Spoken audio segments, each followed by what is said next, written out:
Hi, thank you so much for tuning in. I really appreciate it, especially for this video today, as today I'm going to be tackling and talking about obviously a larger global situation that is happening and that we're all currently living through, which is coronavirus. So I'm really grateful that you guys are tuning in today, especially. I just want to kind of talk about it. I was a little bit apprehensive about making a video regarding coronavirus because obviously you guys are reading so much about it every day, but I think it's really important to just speak about it, and my intention is not to cause any sort of like stress or anxiety about it. I just want to speak about it so that people can talk about it in a calm manner. So yeah, thank you so much for tuning in. Before I start the video, just make sure you subscribe. I really appreciate you guys supporting me every week. It's really so much fun making these videos. So let's get down to it. Currently, I am based in Myanmar, so I'm still here. I haven't evacuated yet. I'll get to that later. So it's been like 2 to 3 months now of coronavirus. Myanmar, how it's situated, as you can see on this map, is Myanmar, and then we border 5 countries. So Bangladesh, India, Laos, Thailand, and China. So Myanmar is in a very good position for trade, but also a very vulnerable position for, I don't know, global crisis or war or, yes, a virus like coronavirus. So I guess since it started, we've kind of always been a little bit alert to it spreading into Myanmar because we do share a border with China. So yeah. But today, I want to kind of have a bit of structure to this chat. So I'm going to start with talking about kind of what the government's doing, and then how society is reacting, and then how I'm feeling.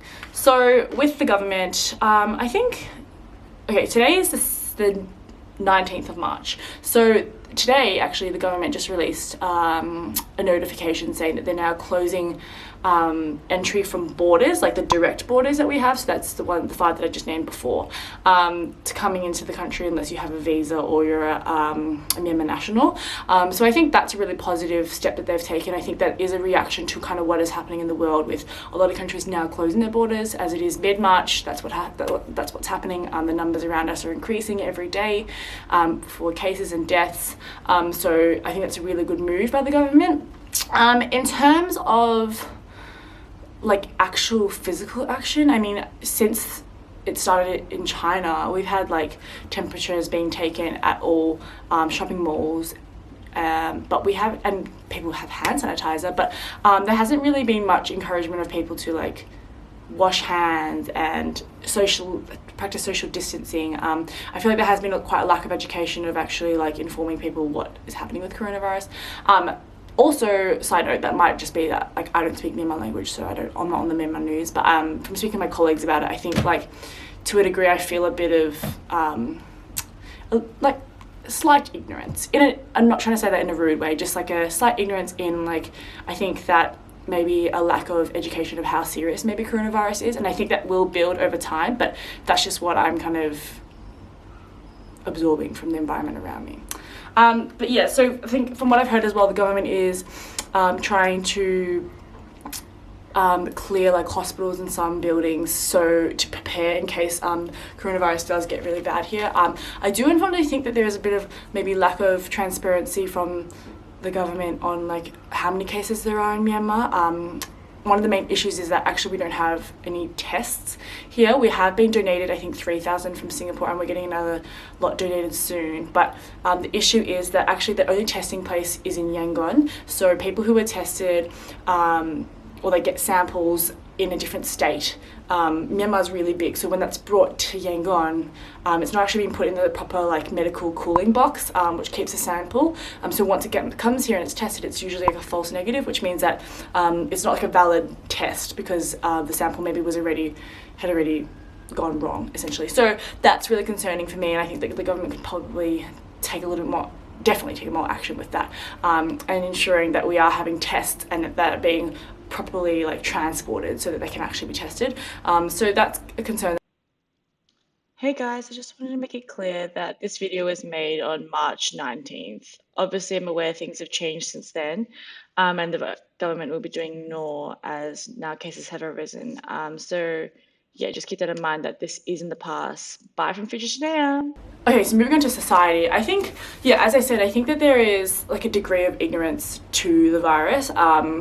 Obviously, like people that I work with, Myanmar people are super optimistic and really lovely, and that's a really great trait of them. But I think they also have experienced a lot, and a virus may not be their day-to-day concern as it may be in more developed countries or the West, where we're more exposed to certain media. And I think here it's like I find it a happy medium. It's like it's really nice that we're kind of sheltered to a degree from the media bashing of the virus, and like I should touch my face so many times, but I washed my hands, so don't worry. But yeah, so we're in a happy medium where we're kind of sheltered from the media sensationalizing a lot of things, but at the same time we are also, I guess, a little bit under-informed of what's happening around the world.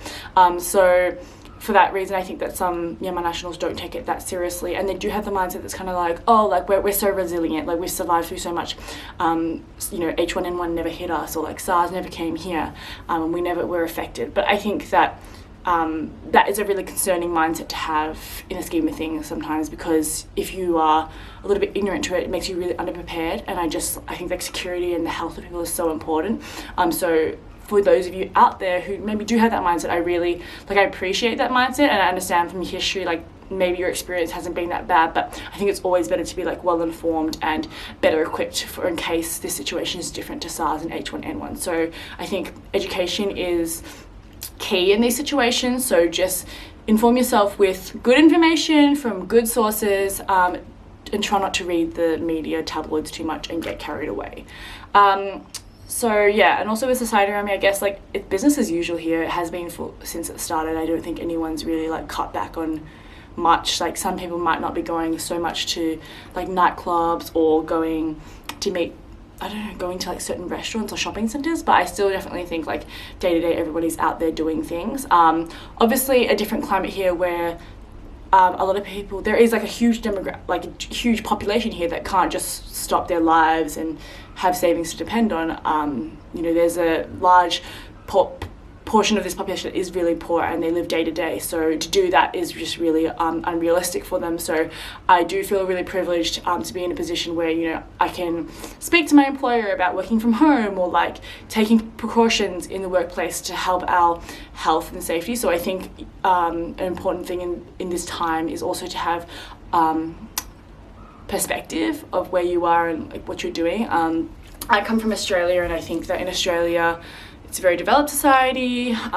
Yes, there is like the rich and the poor, and there is a divide, but people do have access to things, and I think that access is really taken for granted, and that concerns me. And I think that also in maybe a more developed society, people have a tendency to be a bit more selfish, and I think that that's why in Australia there's been a lot of panic hoarding, and I get that fear is what is driving a lot of that, but it is really not a positive thing for anybody when there's obviously going to be food supplies. There's going to be other measures and alternatives to how you can, get by day, and you don't need to hoard everything for one person to the detriment of other people, and not help other people. So I think, as Myanmar progresses, I think like it's really important for everybody to really keep that in mind, that yes, you can give all this advice about how Myanmar should be behaving in certain things, but I get it for the society and people, it might just not be like the most important thing to them, and I understand that. I just would love everybody to just educate themselves slightly on it, and educate as many people as you can on the matter, and just try and take like the best health precautions and take on those standards just to make sure like everybody is trying their best to avoid it. So yeah, enough about that. So for me, how I'm feeling, I was okay about Corona for a really long time. I think that as the borders have started to close down for a lot of the overseas countries, it has made me a lot more concerned. And because of that, and because I read about it and my family's overseas, it has given me a little bit more anxiety, and so I do feel a bit more affected about it. So I am really lucky to have a really great employer who has supported that me and fellow people who are foreigners at our workplace can work from home. So from tomorrow, which is March 20th, I will be flying home. So I will be based out of Australia. So this may or may not be my last Yangon video, just for like a month or so. I'm planning on only going back for like a month and then I'll come back to Myanmar. But unfortunately at these times, like, everything's so unpredictable, so I can't guarantee that I'll be back. So for the next month or so, everything will be in Australia, but that will be super fun because I would love to show you guys all around like my hometown and show you, like, you know, where I've come from and my journey so far. So yeah, I'm trying to stay optimistic about everything. I'm excited to see my family. I will have to be self-quarantined for 14 days, which is fine. I'm totally prepared to take that on. I have to work remotely anyway, so I'll be staying indoors and seeing my friends after the 14-day quarantine. I'm a little bit nervous for my flight. I'm just hoping that it's like not delayed or cancelled or anything. I will be wearing one of these bad boys.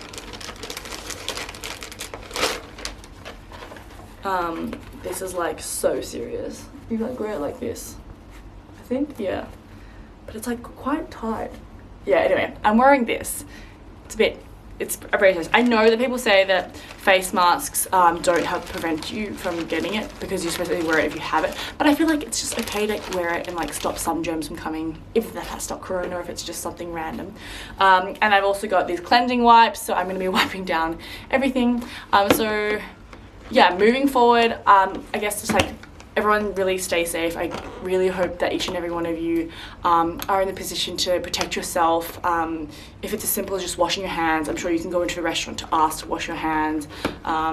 Educate as many people as you can about just taking the right health precautions. So I think I really advise you guys to wipe down everything with cleansing wipes or hand sanitizer. Hand sanitize like every hour after you go to the bathroom. Wash your hands after you eat. Before you eat, wash your hands. After you eat, wash your hands. Just as much as you can. Try not to make contact with people. Keep like a 2-meter distance. And I think if you do these things, it will really, really help you. And yeah, just really keep a lookout for the symptoms, which is coughing, like a dry cough, no phlegm, dry cough, high fever,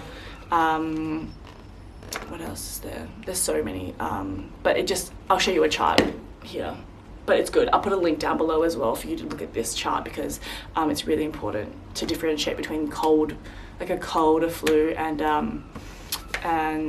allergies and corona. Anyway guys, I think that's enough from me. Thank you so much for watching, and if you made it to this far, I really appreciate it and I hope you guys stay safe.